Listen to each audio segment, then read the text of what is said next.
Welcome to today's deep dive, where we take your sources and find the hidden gems just for you. Have you ever stared at a massive digital signage display, maybe in a mall or, a sports bar? Oh, where the screens are tilted at those crazy angles, but the video just flows perfectly across them. Yeah, exactly that. And you just wonder how they actually pull that off. Right. It's one of those things where the mechanics are so completely invisible that your brain just, well, it just accepts it as magic. But there is actually some serious real-time processing going on behind those screens. Totally. So today we are tearing apart the tech inside a 4x4 video wall controller. Specifically, we're looking at the WolfPack unit to find out how a single fanless box manipulates video across these massive irregular layouts. So, okay, let's unpack this. To it. If we're feeding a single massive 4K video input into this controller, I'm picturing it like a highly precise digital pizza slicer. It's just taking that 4K signal and cutting it perfectly across up to four 1080p, or I think 1920 by 1200 displays. Yeah, the pizza slicer analogy gets us part of the way there, definitely, because it absolutely does divide the 4K signal into quadrants. But, well, if you just cut a pizza and push the slices apart, you get gaps. Oh, right. And in the AV world, those gaps are the physical plastic bezels of the TVs, Yeah, right? exactly. And if you just stretch the video to cover the screens, it's going to look weird and warped right where those frames meet. So what does this all mean for the gaps between the TVs? How does the controller actually handle that physical space without distorting the picture? It uses a built-in feature called bezel compensation.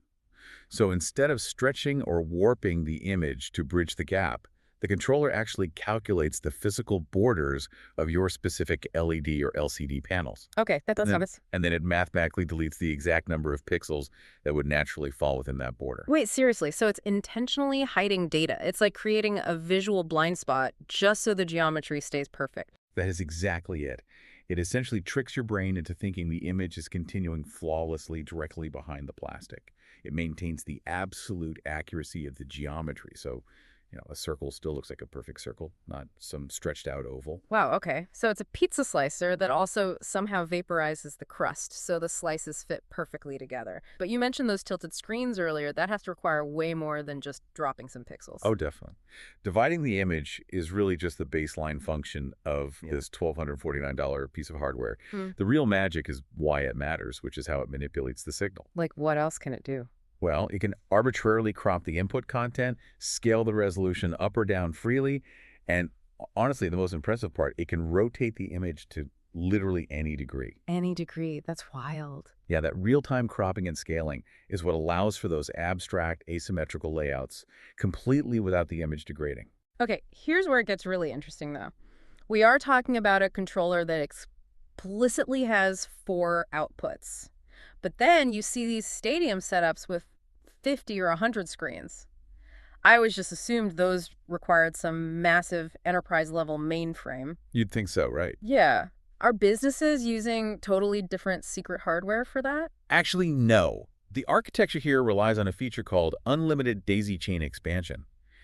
Instead of one massive supercomputer, you use dual Ethernet ports that are built right into each unit to link them together indefinitely. Wait, so you just string them together. They're passing that raw 4K signal down the line from box to box. Exactly. And the dual Ethernet setup maintains the data flow completely synchronously across the chain. You don't have to worry about latency at all. Because you really don't want screen number 40 lagging a full second behind screen number 1. That would look terrible. Right. It would completely ruin the effect. You map out the entire matrix initially by configuring it via an IP connection on a Windows PC. But once the network knows how it's laid out, the PC is entirely out of the equation. Oh, so it just runs on its own after that. Yep, the controllers run completely standalone. Which means you could just trigger preset visual layouts from an iPhone app or even a third-party remote. And I saw the product page has a 4.7 out of 5 rating, with buyers like Jason S. calling it, quote, the best. Yeah, and since these units are completely fanless, you can stack a dozen of them in a restaurant AV rack, and they are totally silent. Nobody wants a massive wall of roaring computer fans ruining their dinner. No, definitely not. It really highlights how the heaviest lifting in modern AV is done quietly right in the background. The hardware is performing this massive geometric dance just so the viewer never even notices it's there. Absolutely. So the next time you see a creative edge-blended projector setup or an intricately angled video wall, you'll know there's a silent fanless box like the WolfPack mathematically rotating and dropping pixels right behind the scenes. It completely changes how you look at digital signage, doesn't it? It really does. Which leaves you with this thought. If controllers like this make the physical borders, the angles, and the aspect ratios of standard TVs completely irrelevant, how will that alter the way we film and produce video content in the future? That is a great question. I mean, if the canvas can literally be any shape, do we even need to shoot video in rectangles anymore?